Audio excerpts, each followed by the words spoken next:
My name is Rob Castle. A flurry of offense by R2K. Oh, holy cow, Paymaster on the ground. My name is Shane Costello. The apocalyptic revelation. Oh! Brian R. Corey. I know that you all missed me, but I had to go. My name is Daniel Scott McCain. Damn that American badass. He left all the music at home. My name is Jonathan Marshall. Oh, take that back. My name is John Marshall. Well. I'm in Los Angeles, California.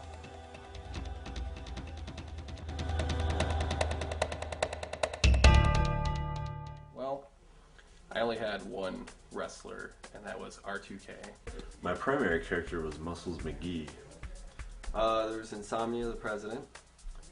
The main character was obviously Big Dude. You probably heard a lot about him. He was the cream of my crop. He was the yin to my yang. Anywho. Frostbite. After that, Fat Bastard. Chameleon, which was always one of my favorites. He was, I guess you could say a lizard man, or wanted to be. The next one there was the, we don't know what he was, Japanese, Mexican. I mean, he changed it all. Luchador, he was unknown. Barely spoke a lick of English. I mean, you know. Right. Just Insane. And Apocalypse. Went down to, we had Incinerator. He was just a weak rip-off of Kane somehow. Komodo. Brimstone. Epilepsy, which was Insomnia's brother. You had Insomnia that couldn't sleep, and Epilepsy who had seizures, obviously. Oh yeah, did I say Komodo already? Okay. Going back some time, there was Furious George. He was a wash-up. He probably sells playground equipment with Eric Crouch nowadays. Buff Holly, who was also Wreck Holly and Pimp Holly. And many moons ago, Ellis. The Phantom. TFG, which I just made up because I had a coat called Triple Fat Goose, so TFG came of that. Slim Shady, Scream Shady. Those guys, yeah. Welcome to Monday Night Mayhem.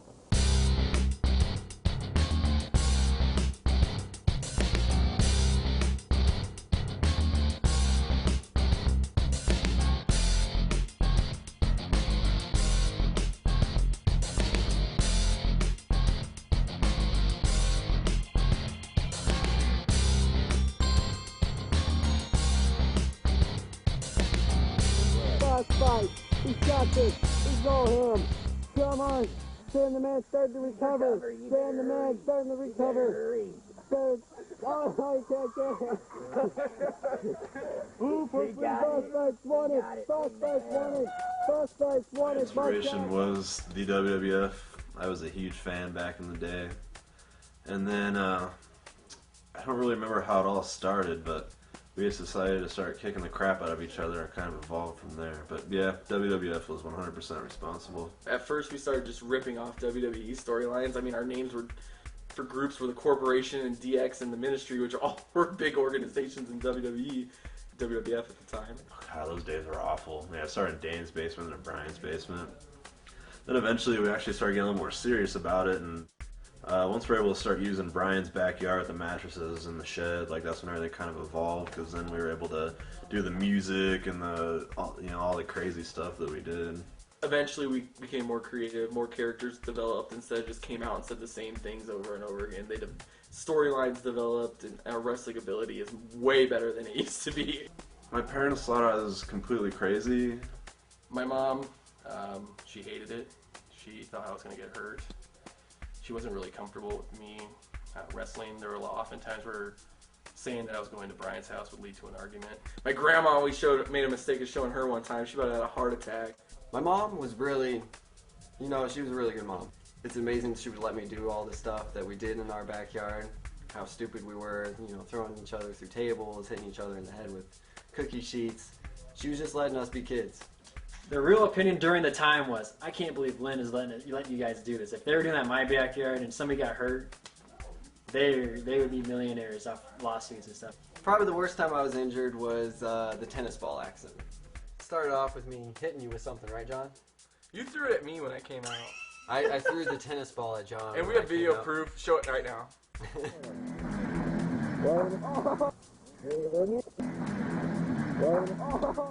And so he threw a tennis ball at me, hit me in the groinal region. So you can hear me yelling some profanities. That bastard taking advantage of this weekend because yes, fuck!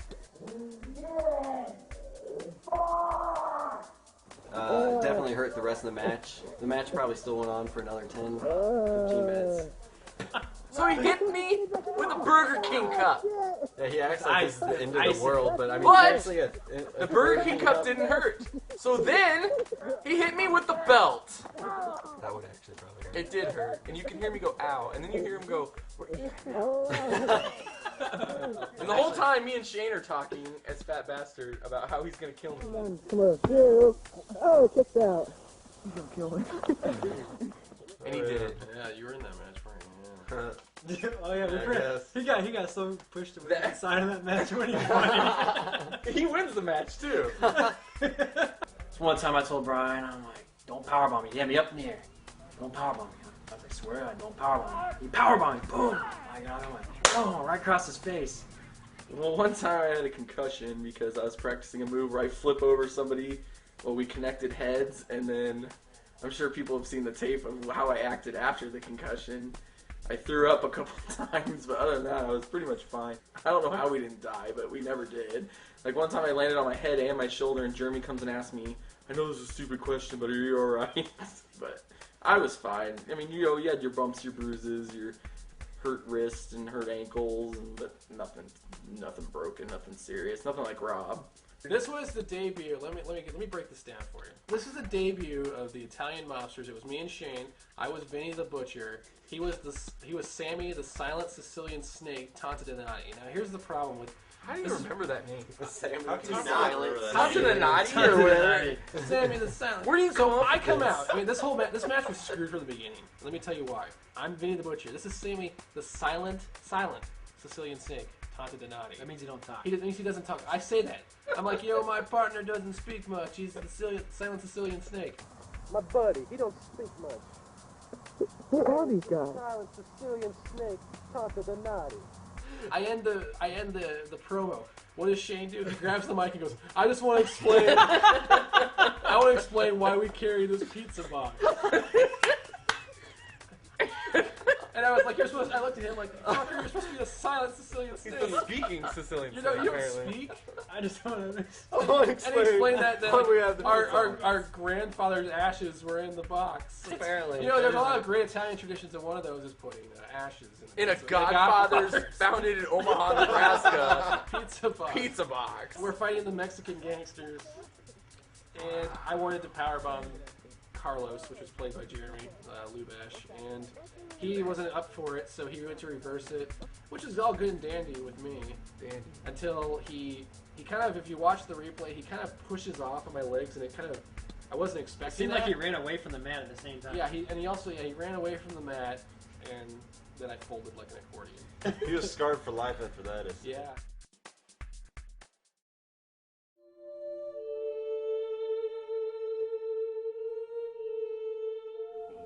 I don't even know why we just age, I would presume. We were already old enough as it was fucking doing it. Or excuse me. I mean, we started, end of 9th grade. We went through 10th or 11th. So I think it was just age, we were getting older, changing, wanted to be with girls more often, or partying more often. It was our teenage desire to get laid. You know, we realized that dressing up in funny costumes and wrestling in Brian's backyard, which was just a chain link fence separating us from the real world, we realized that some girls do walk home from school, and some girls know you, and some girls see you. Women. The whole getting caught up into partying antics really did. We just kind of looked at each other one day and go, what the fuck are we doing? We all had jobs. Well, that, and really, I mean, towards the middle and the end of it, I mean, I was a little bit older than everybody else, so I really started to feel like a total tool doing it. There's more important things in life, like girls, you know. The pursuit of girls is quite time-consuming, especially when you're a teenager full of testosterone. A lot of them just grew out of it, you know. I'd still do it right now if we did. Just depends on the friends that you ask, you know. I mean, some are like, yeah, man, that was so cool, you know. But others were like, God, you guys are such douchebags. I mean, come on. You're like in a backyard, like wrestling each other like you're 5 years old. I'm like, come on, dude. You didn't watch the WWF and you were not a part of the JWF, okay? Like, you have no idea what this was like, because it was fun. There was just a sense of lack of responsibility. It was just the idealistic adolescence. Time when I should have been paying attention in class, I was writing, you know, some storyline with insomnia and Vic Newton or, you know, Fat Bastard. But it's the fact that all of our friends got together every day in the summer, just hanging out. It was a good time having, you know, your 10 closest pals coming together every day. It's just getting together, you know, the fact that we got together, you know, pretty much all summer long, just getting it organized and then actually doing it. And then when things would go wrong, like an outtake would happen, you know, we never stopped the camera, we just kept rolling. So anything that like got messed up, we just kept going with it. And those, in my opinion, that's the best memories. It's looking back at really all the goofy things we did. I mean, it was a lot of fun. Just the times we had, I mean, yeah, sometimes we didn't get along, but that's expected in anything you do in life. We wanted to kill each other a lot and get kind of pissed off at each other. You know, it's kind of like a marriage where you just get pissed off and want to beat each other up, but then at the end of the day, you still love each other. The whole experience itself is just, you know, something I'll take with me for the rest of my life. We had a lot of fun, lots of great times. I think my favorite memories of JWF were just spending time doing it. I mean, we put a lot of work into it, which was so dorky, but it was so fun. You can't take back a memory like that. Yeah, you just kind of grew up, you know, the next stage in life. But yeah, I wouldn't trade them days for nothing. Okay, my name is Michael Joseph Castle. I am related to Robert Castle, or R2K if you will. Well, see, the thing is, when we were kids, we had our own wrestling federation. It was called the WHW. I don't know if he mentioned it. He probably didn't. It was the World House Wrestling. At the time, he didn't go by R2K. He wasn't R2K. He was Bone Crusher. I don't know if does he ever mention this? Doesn't matter. But yeah, I was Killer. That was my name. So when he decided to leave me, when he decided to join the JWF, it was a little heartbreaking, honestly. And that in turn left me feeling a little empty.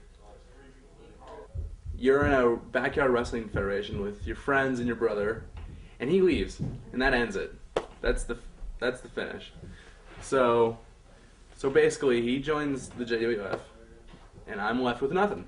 And so I want to join, but I don't know his friends. I'm stuck with nothing, and I'm hurting. I'm hurting deep. And I wanted to join, but I couldn't. Why not? Well, because I think that Rob felt that it was a little too dangerous, because his friends were a little too rough for me. Because, I don't know. Years of nonsense. Hey, you're getting things ready, okay? I am. Okay. They were face to face. All They right. apologized. I think all of And then you Michael's are in hugged him, and shot. you could tell Bret Hart didn't Which have the is hugs. good. He's like, get off me, dude. Okay. All right. Hi. Hello. Hi, everybody. Hello. Gain any knowledge? We learned that grass doesn't grow underneath mattresses. That's very true. Oh, And that, That if you tie Alex to a tree, the cops will be called. All right, shh. All right. Got it. Well, before the JWF, I didn't really have many friends. I was kind of a loner. And then I met these group of guys, and I finally felt like I belonged someplace, like we had, such a tight bond. We're all so tight, and we'd always hang out. And... God damn it. For First of I all, tried to be serious with that, but still, there's totally always ridiculous. someone. First of all, you're Alan from The Hangover. No, I'm good. Anything else, you guys? For your your This is your individuals. project. What do you want to know about? I got all I needed from you guys, and that's honest to God. Alright, that sounds like a sounds like a hooker. I got all you needed. I got all I needed out of all you guys. Fine, we'll leave the money on the dresser and get out.